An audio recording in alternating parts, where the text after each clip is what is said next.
फटाफट खबरों का सिलसिला शुरू करते हैं सुपरफास्ट 100 में। मैं हूं आपके साथ अनुराग मुस्कान। मैं हूं आपके साथ चित्रा त्रिपाठी। बड़ी खबर से करेंगे शुरुआत। मुंबई में मोदी उद्धव ठाकरे साथ साथ एक मंच पर दिखे। शिवसेना के मंच से मोदी ने कहा कि राहुल कहते हैं कांग्रेस एक सोच है, लेकिन सच ये है कि कांग्रेस सोच में पड़ गई है। मोदी ने लोगों से पूछा कि क्या दिल्ली में मां बेटे की ऑक्सीजन वाली सरकार चाहिए। यूपी के एटा में बीजेपी के पीएम उम्मीदवार नरेंद्र मोदी ने केंद्रीय मंत्री जयराम रमेश के बयान पर पलटवार किया। कांग्रेस एक सोच है, लेकिन सच ये है कि कांग्रेस सोच में पड़ गई है। मोदी ने लोगों से पूछा कि क्या दिल्ली में मां बेटे की ऑक्सीजन वाली सरकार चाहिए। यूपी के एटा में बीजेपी के पीएम उम्मीदवार नरेंद्र मोदी ने केंद्रीय मंत्री जयराम रमेश के बयान पर पलटवार किया। मोदी ने कहा कि मैं देश लूटने वालों के लिए जहर ही हूं। एक नेता ने तो बोल दिया मोदी लहर नहीं है, मोदी जहर है। मोदी लहर नहीं है, मोदी जहर है। लेकिन ये जहर लूटने वालों के लिए है, ये जहर चोरों के लिए है, ये जहर बदमाशों के लिए है। दरअसल जयराम रमेश ने मोदी पर निशाना साधते हुए कहा था कि देश में मोदी लहर नहीं, मोदी जहर है। मुझे कहीं नरेंद्र मोदी की लहर नहीं दिखाई दे रही है। कहीं मैंने महसूस नहीं किया है कि मोदी लहर है, सिर्फ मोदी जहर है। यूपी के हरदोई में नरेंद्र मोदी ने इमोशनल कार्ड खेला। मोदी ने कहा कि बचपन में जब वो किसी को ठंडी चाय दे देते थे तो चांटे पड़ते थे। उन्होंने कहा कि चांटे का घाव अब भी दिल पर है। आज किसी को चाय अगर ठंडी मिल जाए तो चाय लेने वाला कितना गुस्सा करता था, मुंह पे कैसे चांटे मार देता था। आज भी वो दगाव वैसे के वैसे पड़े। नरेंद्र मोदी ने कहा कि मेरी गरीबी के बैकग्राउंड का विरोधी मजाक उड़ाते हैं। उन्होंने ये भी कहा कि मैंने चाय जरूर बेची है, लेकिन देश नहीं। मेरी गरीबी की मजाक उड़ा रहे हैं, मेरे बचपन के मजाक उड़ा रहे हैं। हमने चाय बेची है इसका गर्व है, लेकिन हमने देश बेचने का काम नहीं किया।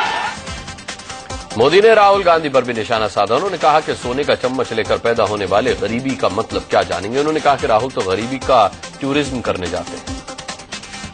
कि हमारे जो राहुल भैया है ना, सोने का चम्मच लेकर के पैदा हुए हैं, उनको मालूम ही नहीं है गरीब क्या होता है।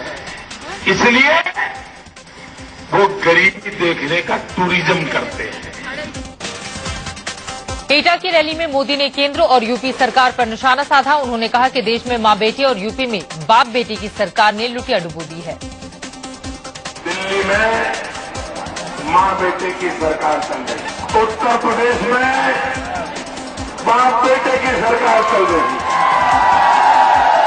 उसके पहले बहन जी की सरकार चल रही थी।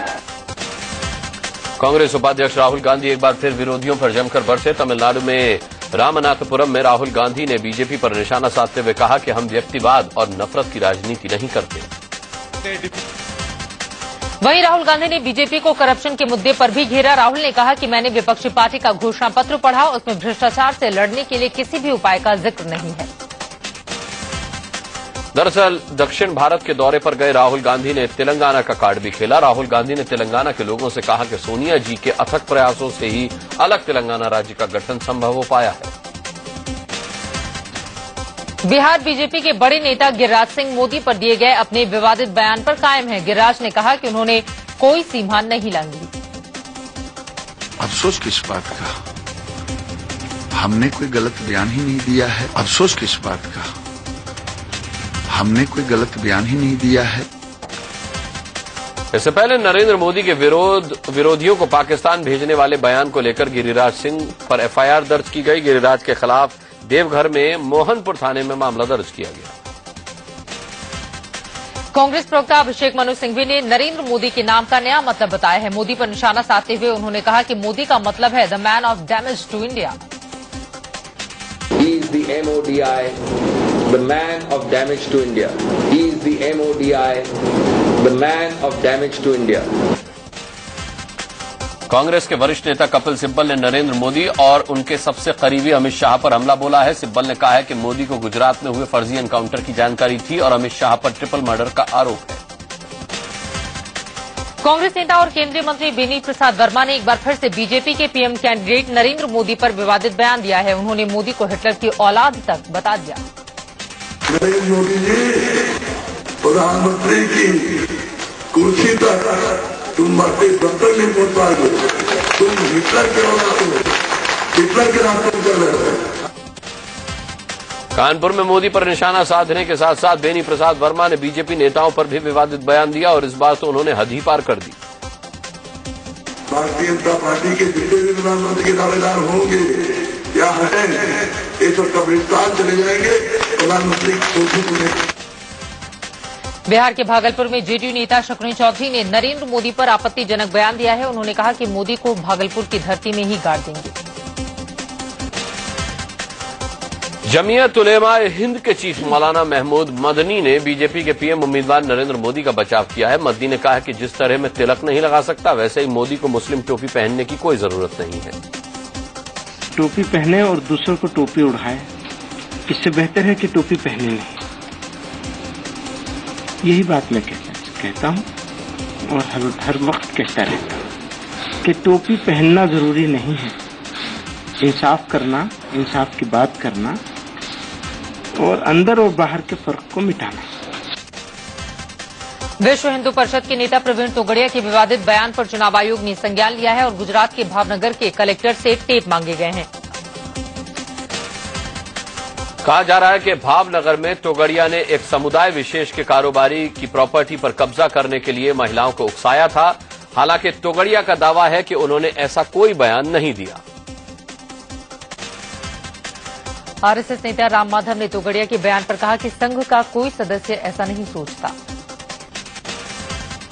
भारत रत्न बिस्मिल्लाह खां के परिजन को अपना प्रस्तावक बनाने की नरेंद्र मोदी की उम्मीदों पर पानी फिर गया है। शहनाई वादक बिस्मिल्लाह खां के बेटे जामिन हुसैन बिस्मिल्लाह ने वाराणसी में मोदी का प्रस्तावक बनने से इनकार कर दिया।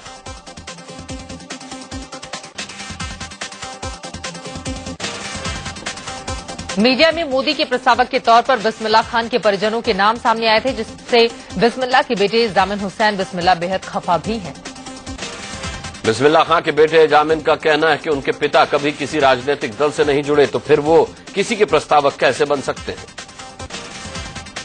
भले ही बिस्मिल्लाह खान के परिवार ने मोदी का प्रस्तावक बनने से इनकार कर दिया हो, लेकिन शास्त्रीय गायक छन्नूलाल मिश्र उनके प्रस्तावक बनेंगे। छन्नूलाल मिश्र ने कहा कि उन्हें मोदी की जीत पर खुशी होगी।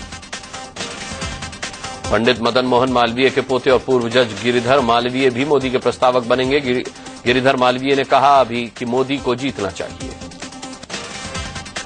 नरेंद्र मोदी के प्रस्तावकों में से एक चायवाला भी होगा। वाराणसी के पप्पू चायवाला के अलावा एक नाविक भी उनका प्रस्तावक बनेगा। साथ ही 2 बुनकर भी मोदी के गारंटर बनेंगे, जिनमें एक हिंदू और एक मुसलमान है। मोदी के नामांकन में लालकृष्ण आडवाणी भी मौजूद होंगे।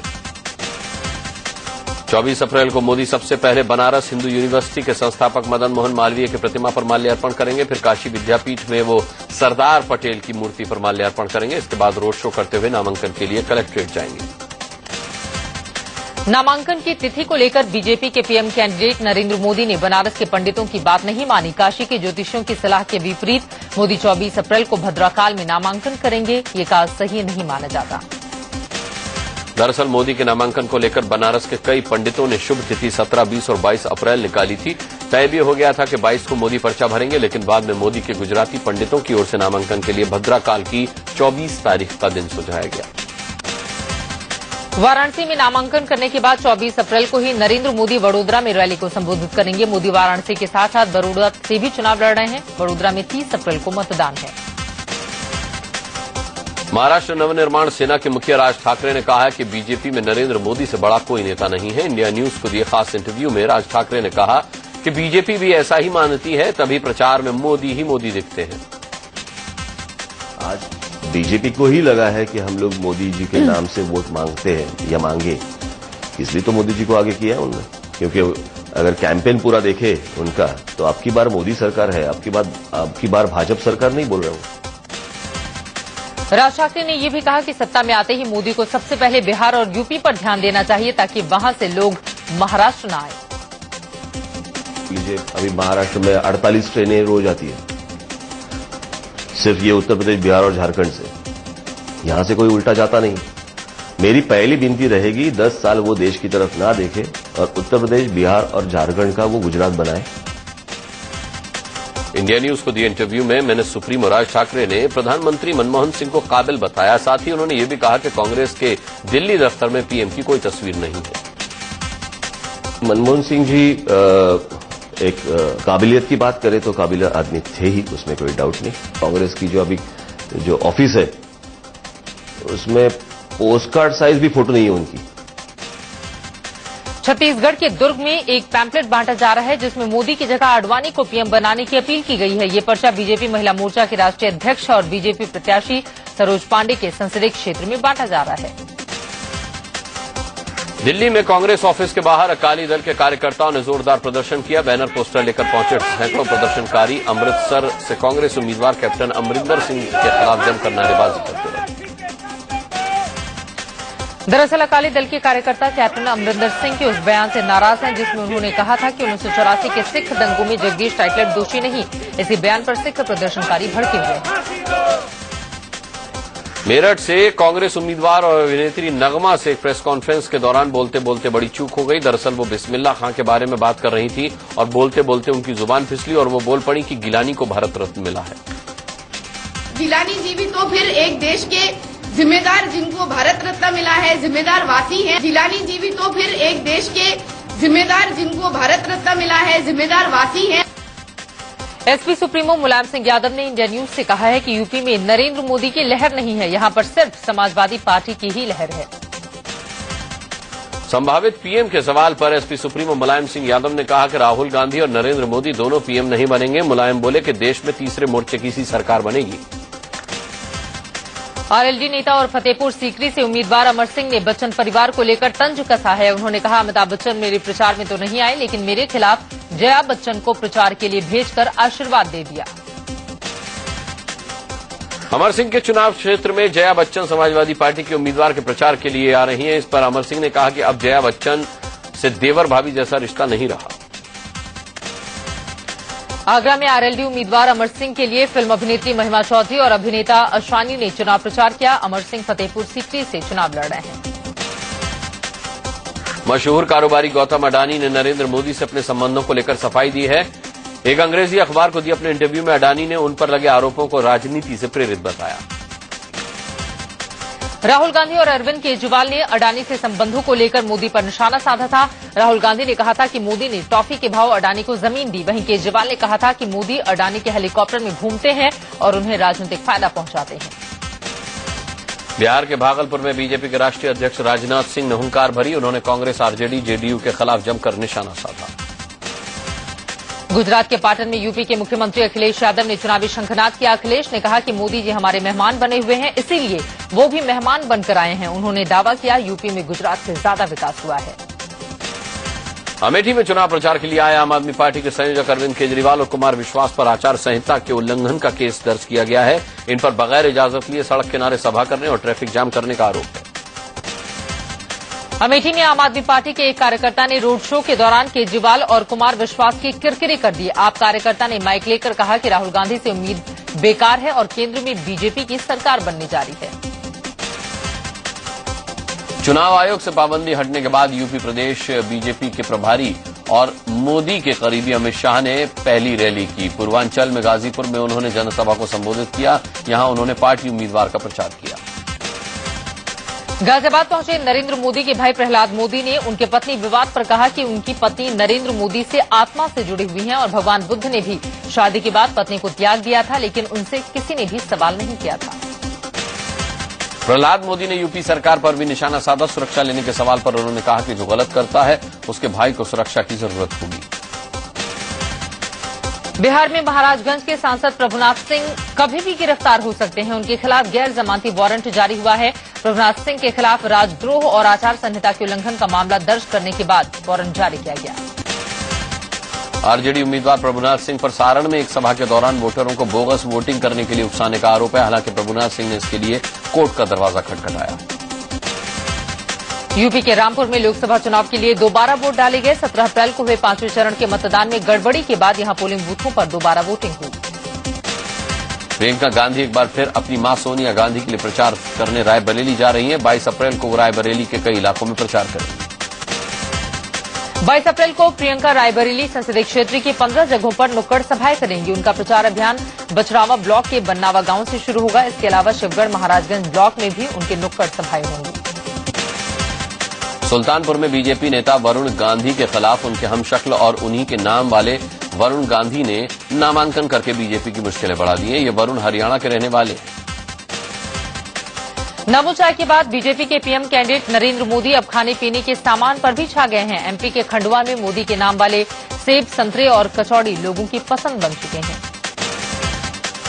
बीजेपी के वरिष्ठ नेता लालकृष्ण आडवाणी की वेबसाइट एक पाकिस्तानी ने कुछ समय के लिए हैक कर ली। आडवाणी की साइट पर पाकिस्तान कचौड़ी लोगों की पसंद बन चुके हैं।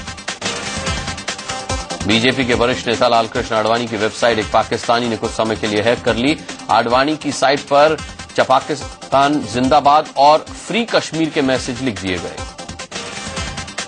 एमसीडी में मेयर और डिप्टी मेयर पद के लिए नॉमिनेशन किया गया। नॉर्थ दिल्ली में बीजेपी की ओर से मेयर के लिए योगेंद्र चंदोलिया का नाम तय किया गया। वहीं डिप्टी मेयर के लिए करोलबाग जोन के पार्षद रविंद्र गुप्ता ने नॉमिनेशन दाखिल किया।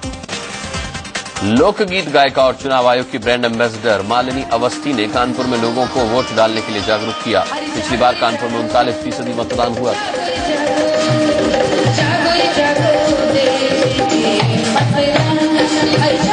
सहारा समूह ने सुब्रत रॉय की रिहाई के लिए सुप्रीम कोर्ट में फिर एक नया प्रस्ताव रखा है। सहारा ने कहा कि वो 25 अप्रैल तक 3,000 करोड़ रुपए देने को तैयार है।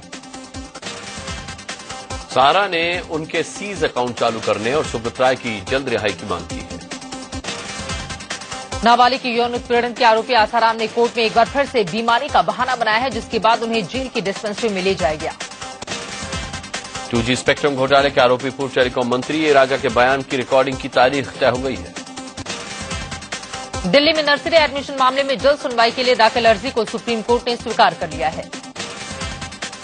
तहलका मैगजीन के पूर्व संपादक तरुण तेजपाल की जमानत अर्जी पर सुप्रीम कोर्ट ने गोवा पुलिस को नोटिस भेजा है। 1993 की मुंबई बम ब्लास्ट में अबू सलेम पर आपराधिक साजिश का केस चलता रहेगा। रोरला रोहिणी दिल्ली हाईकोर्ट की नई चीफ जस्टिस बन गई हैं। रोहिणी ने दिल्ली हाईकोर्ट की पहली चीफ जस्टिस के रूप में पदभार संभाला। महाराष्ट्र में चंद्रपुर के बल्लापुर शहर में एक घर में तेंदुए के घुस जाने से हड़कंप मच गया। छत के पत्थर को हटाकर एक पुलिस वाले के साथ 2 आदमी घर में कैद तेंदुए को देख रहे थे। तेंदुआ एकाएक बिजली की तरह बाहर निकला और हमला कर दिया। खूंखार तेंदुआ यही नहीं रुका, घर के छत पर खड़ी भीड़ पर तेंदुए ने बिजली की तरह एक बार फिर से हमले की कोशिश की। लोगों पर अटैक करने के बाद तेंदुए ने छत से गली में कूदकर भागने की कोशिश भी की। मध्य प्रदेश के सिंगरौली में एक नाबालिग से रेप का मामला सामने आया है। चलती बस में 14 साल की लड़की से 5 लोगों ने गैंगरेप किया। मध्य प्रदेश के सिंगरौली में हुआ यह कांड कुछ दिल्ली में 16 दिसंबर को निर्भया कांड जैसा ही था। गुड़गांव में पुलिस ने महिला से गैंगरेप के आरोप में 2 लोगों को गिरफ्तार किया है। महिला से 15 अप्रैल को गैंगरेप किया गया था, लेकिन आरोपियों की जान से मारने की धमकी से महिला घबराई हुई थी। फरीदाबाद में सीमा विवाद में उलझी पुलिस की संवेदनहीनता सामने आई है।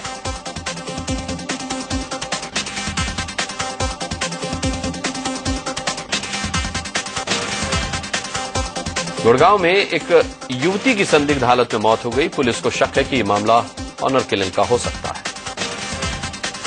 पुलिस को मामले की जानकारी एक फोन कॉल से मिली। पुलिस ने लड़की का पर्स, डायरी और शमशान घाट से मिली राख को कब्जे में लिया है। मध्य प्रदेश के दतिया में नाव हादसा हुआ। यहां सिंध नदी में नाव पलटने से 7 लोगों की मौत हो गई। यूपी के बांदा में मामूली विवाद के चलते दबंगों ने 2 लड़कों की गोली मारकर हत्या कर दी। दिल्ली के रोहिणी इलाके में दर्जन भर बदमाशों ने एक हेड कांस्टेबल पर जानलेवा हमला बोल दिया। नोएडा सेक्टर 71 में एक फ्लैट से समाजवादी पार्टी के नेता की लाश मिलने से सनसनी फैल गई।